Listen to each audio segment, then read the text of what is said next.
Malaking iskandalo ang yumanig sa Malacanang matapos mabunyag ang umunoy korupsyon na kinakasangkutan ng mga matataas na opisyal sa administrasyon. Sa gitna ng kontrobersya na lalagay sa peligro ang posisyon ni Pangulong Kuting Jr. habang maraming espekulasyon ang lumalabas na maaring si Vice Presidente Inday Sara Duterte ang pumalit sa kanyang pwesto.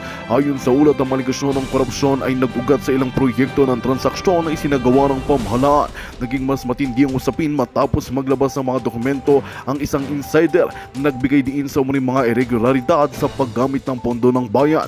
Dahil dito nananawagan ng taong bayan para sa agarang imbestigasyon at tila nagiging sentro ng atensyon si VP Inday na sinasabing handa ng pumuno sa liderato sakaling mapatalsik si Kuting Jr. Habang umaarangkad ang mga imbestigasyon, patuloy na hinihintay ng publiko ang magiging hakbang ng Malacanang sa harap ng mga paratang.